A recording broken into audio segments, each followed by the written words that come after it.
और मैं गुफ्तगू शुरू करूंगा कैप्टन साहब के जरिए से। कैप्टन साहब, सबसे पहले ये कि जिस तरह की खबर आ रही है कि ईरान जो है वो अब अमेरिका के साथ दोस्ती करेगा और उसने जो अपना न्यूक्लियर प्रोग्राम है उसको भी बहुत वाज़े तौर पर उसकी पिक्चर सामने रखी है और वो कुछ शर्तों के साथ अमेरिका से दोस्ती करेगा। क्या आपको लग रहा है कि ऐसा मुमकिन है? क्या अमेरिका से दोस्ती हो सकती है?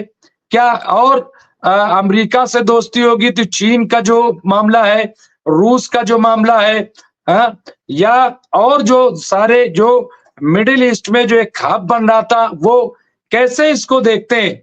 क्या क्या शक्ल सूरत होगी या इसमें कितनी सच्चाई है कैप्टन साहब? डॉक्टर रिजवी, ये याद करना पड़ेगा कि माहौल 1979 के पहले क्या था। 1979 के पहले ईरान के जो शाह थे मोहम्मद रजा पहलवी, वह अमेरिका के बहुत पक्के दोस्त थे और उस जमाने में अमेरिकन एम्बेसी जो थी तेहरान में, वो सबसे महत्वपूर्ण एम्बेसी थी। हो ऐसा गया कि अलग अलग कारण की वजह से 1979 में ईरानियन रेवोल्यूशन हुआ और उसके बाद ईरान के जो शाह थे उनको देश छोड़कर भागना पड़ा, उनके जो सपोर्टर्स थे उनको देश छोड़ के भागना पड़ा। ज्यादातर सपोर्टर्स और उनके रिश्तेदार जो थे वो जाके सेटल होना पड़ा उनको यूरोप में या अमेरिका में। इसके तुरंत बाद ऐसा हो गया अचानक कि रेवोल्यूशन से कामयाब हो गया। आयतुल्लाह खमेनी अपने सपोर्टर्स के साथ पावर में आ गए और क्योंकि अमेरिका के ऊपर बहुत गुस्सा था उनको, काफी वजह थी, वो अलग से एक दिन डिस्कस करेंगे। तो अमेरिकन एम्बेसी को घेर लिया गया था, अमेरिकन एम्बेसी को बंद करना पड़ा, छोड़ के अमेरिकन एम्बेसीज को और उनके एम्बेसडर और स्टाफ को भागना पड़ा। तो जैसे ही ये घटना हुई कि अमेरिकन एम्बेसी स्टाफ सबको भागना पड़ा, तो अमेरिका ने भी अपनी तरफ से ईरान के ऊपर एक के बाद एक बंदिशें लगानी शुरू कर दी। 1979 के पहले वहां पर जितने कच्चे तेल के कुएं थे, तेल को साफ करने के कारखाने थे, सब अमेरिका की मदद से चलते थे। अमेरिका का ही इन्वेस्टमेंट था, अमेरिका की ही टेक्नोलॉजी थे, ज्यादातर बड़े-बड़े एडमिनिस्ट्रेटर या इंजीनियर अमेरिका के थे। अब 79 में जब रेवोल्यूशन के बाद खमेनी सरकार वहां पर आई, तो जाहिर बात है कि उनका अमेरिका के ऊपर बहुत गुस्सा था। तो ये गुस्सा जो है ये अलग-अलग तरह का से अपने को दिखा रहा था। अमेरिकन एम्बेसडर को भगा दिया गया, एम्बेसी बंद कर दी गई। अमेरिकन नागरिक जो दूसरी जगह भी थे, उनको भी देश छोड़ना पड़ा। अमेरिका को इसका जवाब कैसे दें समझ में नहीं आ रहा था क्योंकि मात्र कुछ समय पहले तक 1979 तक अमेरिका और ईरान बहुत पक्के दोस्त थे। तो जब अमेरिका की एडमिनिस्ट्रेशन अलग-अलग प्रेसिडेंट्स के नीचे बैठी, चाहे रिपब्लिकन हो, डेमोक्रेट हो, 1979, 80, 81, 82 के बाद कुछ माहौल ऐसा चला कि दबाव डालने के लिए ईरान के ऊपर अमेरिका ने सैंक्शन लगाने शुरू कर दिए। अब देखिए ये याद करना पड़ेगा कि उस जमाने में ईरान इजराइल का दुश्मन नहीं था। 1979 तक ईरान अमेरिका का दोस्त था और शुरुआती दौर में जब रिवॉल्यूशन हुआ और आयतुल्लाह खमेनी सत्ता पर आए, सुप्रीम लीडर बने, तो शुरुआती दौर में ईरान इजराइल का दुश्मन नहीं था। अब जब अमेरिका ने दबाव डालने के लिए सैंक्शन लगाने शुरू किए, तो हजारों तरह के सैंक्शन होते हैं, आपको मालूम है, आर्थिक दबाव, पॉलिटिकल दबाव। अमेरिका ने क्या किया कि वहां अपनी टेक्नोलॉजी भेजना बंद कर दिया। अमेरिका ने वहां से अपने इंजीनियर्स को जो वापस बुला लिया था, उसकी जगह पर दूसरे इंजीनियर्स जाने में यूरोप को मना कर दिया कि यूरोप से कोई भी जाकर इन तेल के कारखानों को नहीं चलाएगा। ऐसा करते करते ईरान के ऊपर दबाव इतना ज्यादा हो गया कि ईरान को और ज्यादा गुस्सा आने लगा अमेरिका के ऊपर। अब ऐसे टाइम में अमेरिका ने इज़राइल का इस्तेमाल शुरू कर दिया ईरान पर दबाव डालने के लिए। अब देखिए शुरुआती दिनों में 1980-85 की बात है, उस वक़्त ईरान कोई न्यूक्लियर हथियार बनाने की सोचता भी नहीं था। लेकिन जब अमेरिका ने इज़राइल का इस्तेमाल किया साहब, कैप्टन ईरान साहब, के ऊपर दबाव डालने के कैप्टन लिए, साहब, देखिए ये आपने तारीख का एक सही जायजा लिया और ये एक बहुत बड़ी सच्चाई है जो आप बयान कर रहे हैं। लेकिन अच्छा, हमारे साथ फजील अहमद साहब भी आ गए, सीनियर पॉलिटिकल एनालिस्ट। मैं उनके पास जाऊंगा, लेकिन मैं चूंकि रब्त में है वो मामला, मैं चाहता हूं कि उस पर डिस्कस हो जाए। लेकिन देखिए उस वक्त का जो मुल्क था और आज का जो मुल्क ईरान है, उसमें बहुत फर्क आ गया, जिसकी तरफ खुद डोनाल्ड ट्रंप ने इशारा किया था। देखिए आज जो अरब ममालिक हैं, जो अमेरिका के कहने के तो दोस्त हैं, लेकिन अमेरिका के शिकंजे में, आज ईरान जो है वो अमेरिका के शिकंजे में नहीं है, वो इजराइल के शिकंजे में नहीं, किसी प्रेशर में नहीं है।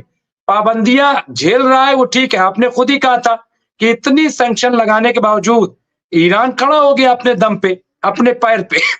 तो अब ये बात अलग है कि भाई अब आप कहते साहब सुपर पावर तो नहीं, लेकिन सुपर पावर तो एक ही दो होंगे।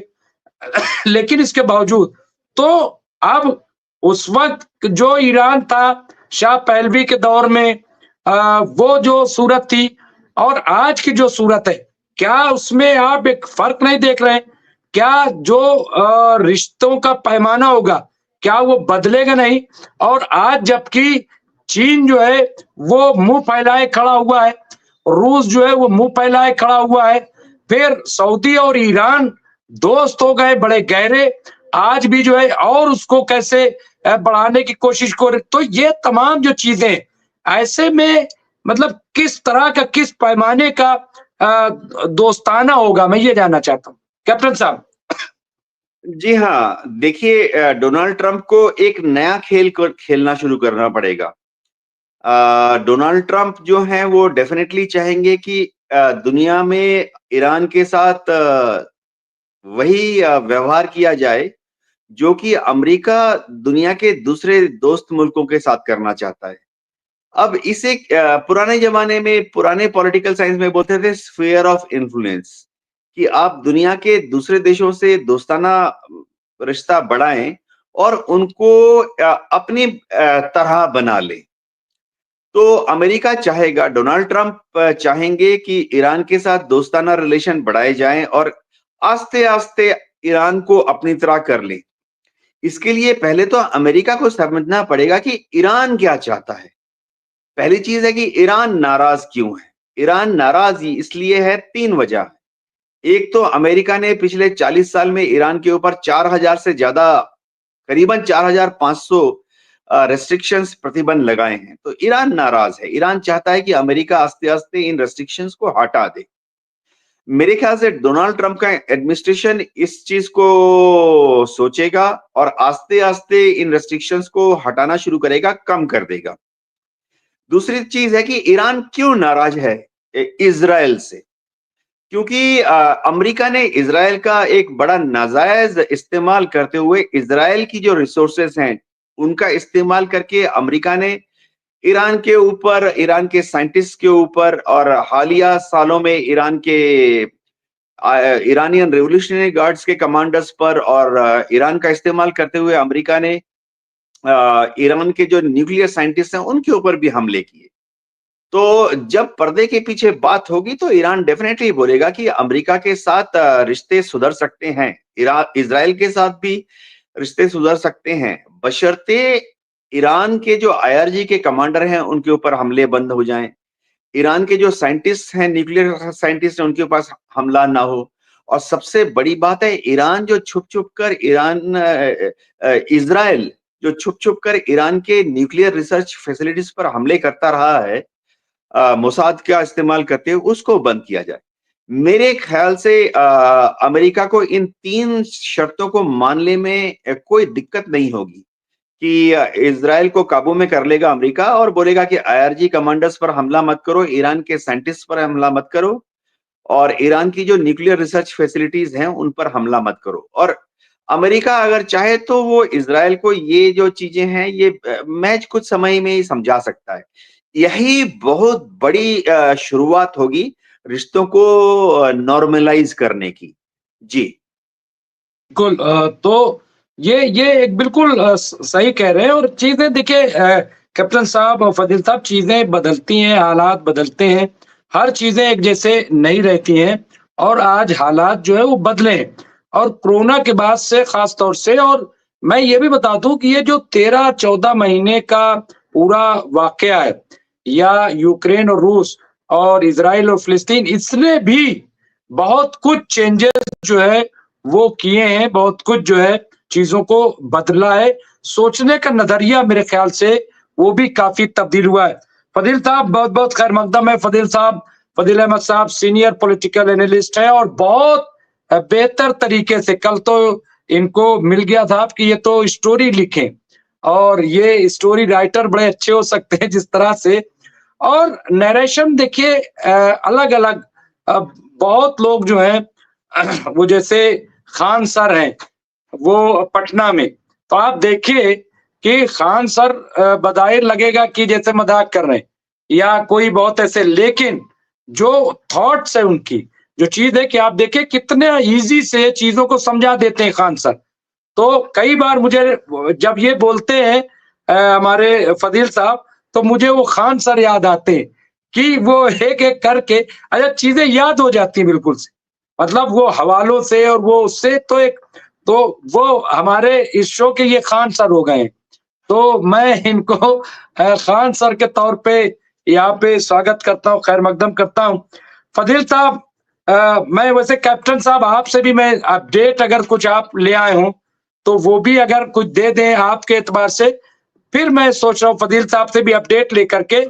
और जो इजरायली फौज पर खुद यहूदियों ने जो आज हमला किया है उस पर फिर मैं चर्चा करूंगा। कैप्टन साहब आप अगर अपडेट हो जो भी है तो मैं उसको फिर उसके बाद आगे बढ़ूं जी। देखिए अमेरिका की बात कर रहा था। अमेरिका और ईरान के रिश्ते सुधरेंगे, क्यों नहीं सुधरेंगे? इसका सबसे बड़ा आज एक और एग्जांपल आ गया है।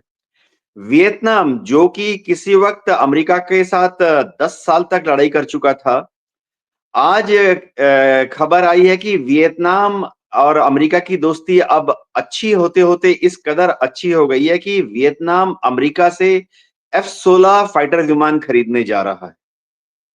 तो इससे बड़ा कोई नमूना नहीं हो सकता। अगर वियतनाम जैसा देश जो कि अमेरिका का घोर विरोधी था, जिसने इतनी जंग लड़ी, जिसमें लाखों वियतनामीज मारे गए, अगर वियतनाम अमेरिका का अच्छा दोस्त होते-होते पिछले 20 साल, 10 साल में इस कगार पर पहुंच गया कि अमेरिका से F-16 खरीदने की कॉन्ट्रैक्ट साइन कर रहा है, तो कोई वजह नहीं है कि अमेरिका क्या ईरान के साथ भी संबंध आस्ते-आस्ते सुधर कर अगले 10 या 20 साल में इतना शानदार हो जाए कि शायद दुनिया हैरान रह जाए कि क्या हो गया अमेरिका को, क्या हो गया ईरान को, दोनों इतने अच्छे दोस्त कैसे बन गए?